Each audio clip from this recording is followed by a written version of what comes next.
listen to this.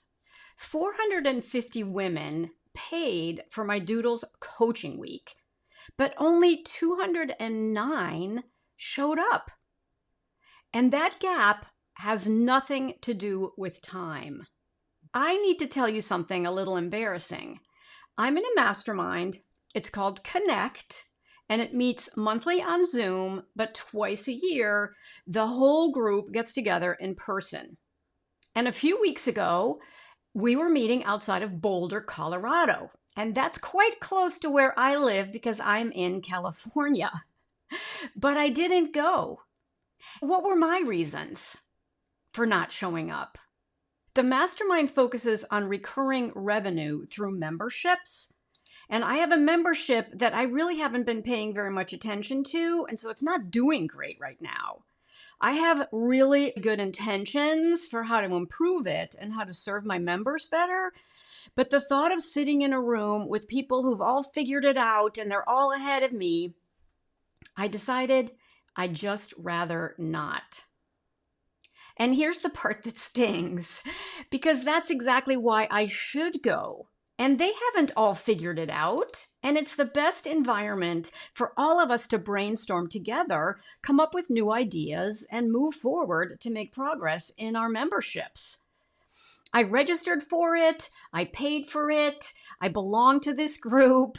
And yet I chose to stay home doing what I normally do around my business instead of actually showing up. Does that sound familiar? Because 450 women paid to attend my Doodles Coaching Week, only 209 showed up. And the gap for them probably really wasn't time. I think there are 3 reasons that the other 241 people, and that might have included you, chose to just stay in their comfort zone over doing the one thing that could really bring about quite a bit of change and progress in their creative practice. Reason number 1 for them probably was also I'm too busy. And I actually believe you. I really do. Life is full and the calendar is unforgiving. And some weeks it feels like there's barely enough air to breathe, let alone show up for a live Zoom training. But here's what I've learned after years of working with women just like you and being one myself. Busy is often a costume. Underneath it is something quieter and harder to say out loud. It's the belief that your creativity is last in line. That everyone else's needs, your family, maybe your aging and ailing parents, maybe your job, your inbox, other obligations, they all come before maybe the 1 hour that you had intended to set aside for yourself. And in the Doodles Coaching Week, it was only 30 minutes. Now, research backs this up. Studies consistently show that women are more likely than men to deprioritize their own development and personal growth, often citing lack of time as the primary reason, even when the time objectively exists. We are not bad at time management. In fact, we're very good at time management because we always have multiple balls in the air. But we are also very, very good at deciding that our own growth can wait. And it can't. And somewhere inside you, you already know that.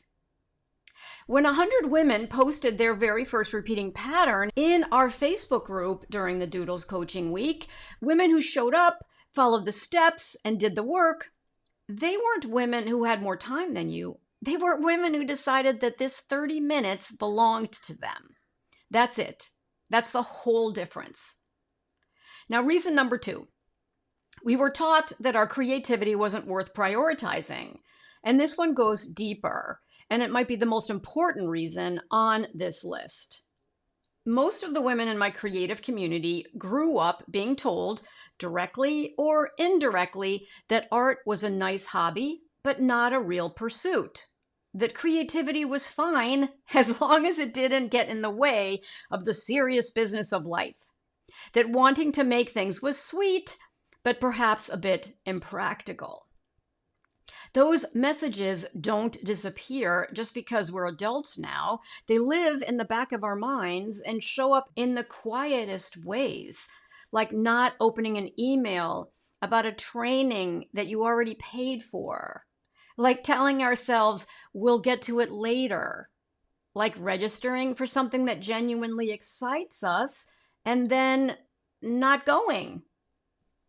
Psychologists call this internalized devaluation, the process by which repeated external messages become internal beliefs that shape our behavior long after the original source is gone. In other words, we were told our creativity didn't matter often enough that we started telling ourselves the same thing and believing it. Here's what I need you to hear. That story isn't true. It was never true. And every time you show up for your creativity, every single time, you are quietly, powerfully rewriting that message. The 209 women who attended the Doodles Coaching Week, they weren't braver than you.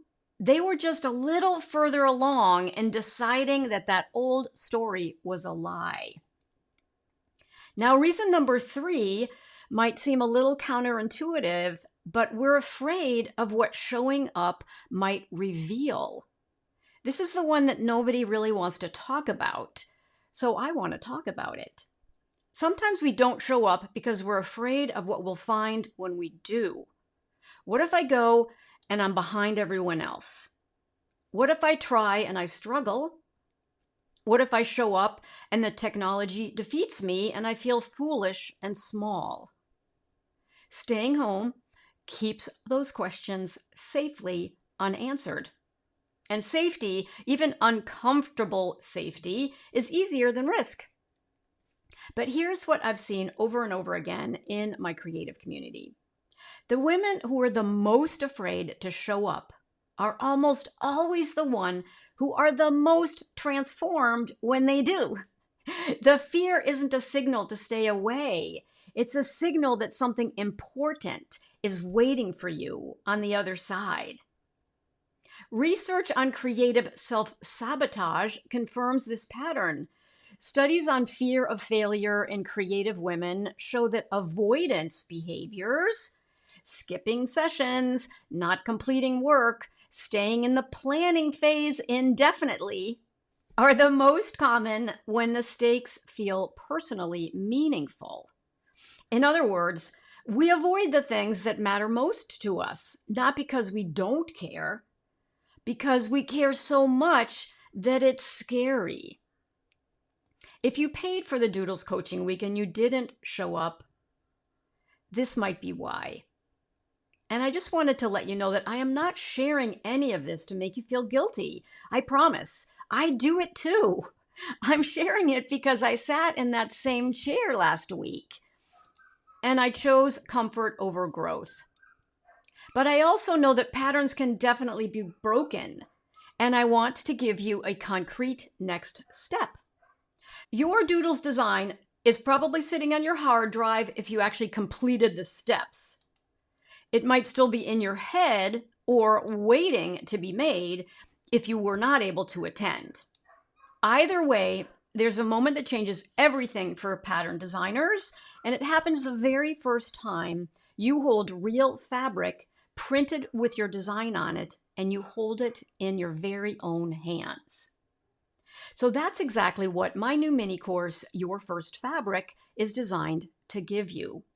It's a 5-part mini course that walks you step by step through setting up your Spoonflower shop, which is free, saving your Illustrator file in the correct way so that the settings are set in such a way that you can upload it properly, uploading it to your shop and adding tags and descriptions so that it gets discovered, and then placing your first fabric order.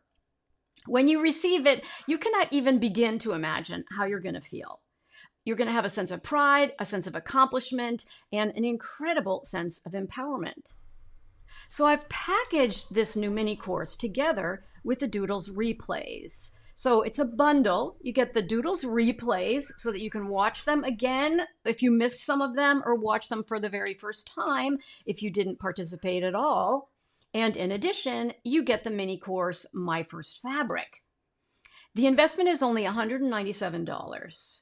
It's worth it so that you can actually make progress and create that first design, or upload that first design and order your first fabric. The link to register is down below in the comments, but I'll also put it on screen. It's members.artwithann.com/fabric, and I'm only letting this be open for a short period of time.